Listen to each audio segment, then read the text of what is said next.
composer and this is the sound it's jotted down. So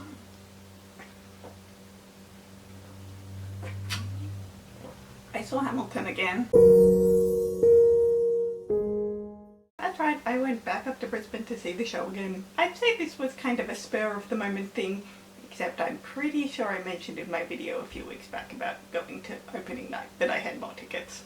And this is probably the last time I will see the Australian production, and I'm devastated. These past 2 years, 2021 especially, have been really, really hard for me, but being able to see Hamilton Australia was the best thing. It really got me through. But anyway, as for this specific show itself, it was last weekend, the 11th of March, and it was the evening performance. And it was amazing. We had a lot of standbys and understudies on that night, and all the actors seemed to be very, for lack of a better word, emotional, but in the best possible way. We had Alexander Ferguson in the title role. Yes, his name is the same name as the character, and the best way I can describe his performance is historically accurate. Now, I have no idea whether it was in any way historically accurate, and I'll get to that in a sec. But watching him, I got the vibe that this is what being around the real life Alexander Hamilton would have been like. Especially with It's Quiet Uptown. Every other time I've seen the show, the actor is really, really doing their best to hold it in and not break until the moment where Eliza takes his hand, which is when he completely breaks down. But I'd say Alexander was that level of emotional throughout the entire song, which made me very interested.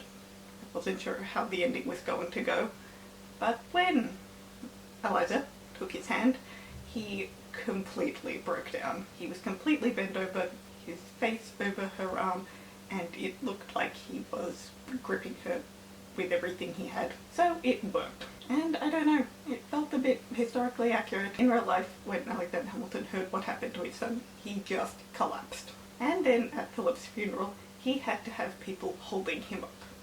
He had to have people helping him to stand. So, good job Alexander Ferguson, you completely nailed that. Also, he did the best "I wish you was in for the Constitutional Convention" line I've seen. And then there was his first line in Cabinet Battle 2, where he stuck his foot out like he wanted to kick Jefferson. I do not think he was actually planning to kick the actor, but it reminds me a lot of this quote. This totally 100% true quote. I'm being facetious, of course. There is absolutely no way Alexander Hamilton would have said that to Thomas Jefferson IRL.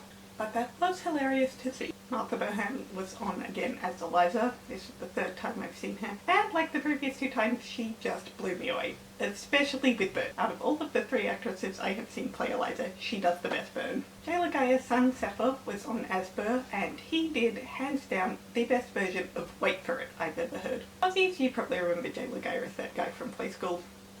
If you're not an Aussie, well, he was the guy with the eye patch who had 2 scenes in Attack of the Clones. I'm not sure whether I've mentioned it on here. I probably have at some point, but I find Wait For It a bit overrated. But Seppa just completely nailed it. Tanguy Savage was on as Lafayette and Jefferson. This was the second time I got to see him perform these 2 roles. Back in May of 2021, I got to see him do them as well.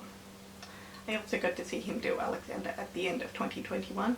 And at the time, I would have said I liked his performance of Alexander the best, but after last week, I think I might have to go with Jefferson. He was having so much fun with that role. Marty Alex left at the end of the Melbourne run, so we had Wern Mac on as Lawrence and Philip. On opening night, it was a bit hard for me to gauge how I felt about his performance, mostly because of the angle, but watching it from dead centre, I loved him.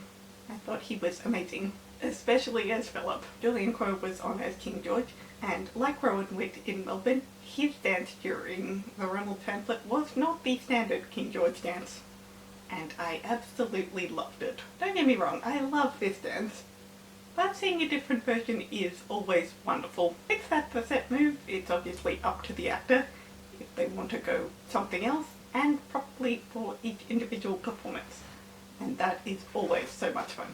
And that in itself is really, really cool. Everyone else, principal-wise, I have already seen perform multiple times, and they are all incredible. I could listen to Akina Edmonds sing Angelica's bit in Take a Break all day. And his one last time is always amazing. Yolanda is so happy, smiley, enthusiastic in the Schuyler Sisters. I think this show was the best performance of Schuyler Sisters I've seen. All three of them looked like they were having so much fun. Sam Anthony is great as both Mulligan and Madison. I think it's probably really hard to nail both of those, since they as characters are just complete opposites. But he nailed it. And then of course there is the ensemble. Hamilton would not be what it is without the ensemble, because the choreography in this show is insane and it tells a story. There is a separate story going on within the choreography alone. And no, I don't just mean the bullet. And to pull all that off, the ensemble has to be incredible.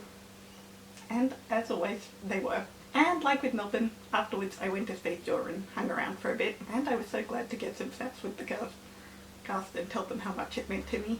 Telling Zephyr and Martha and Alexander that they did the best versions of the things I mentioned earlier was wonderful, and they were also sweet. All in all, as a finale for this tour, it was pretty dang perfect, and I am so devastated that it is the finale for me. It wraps up in a month and it's going to Auckland next, and I don't know if I'm ready for international travel.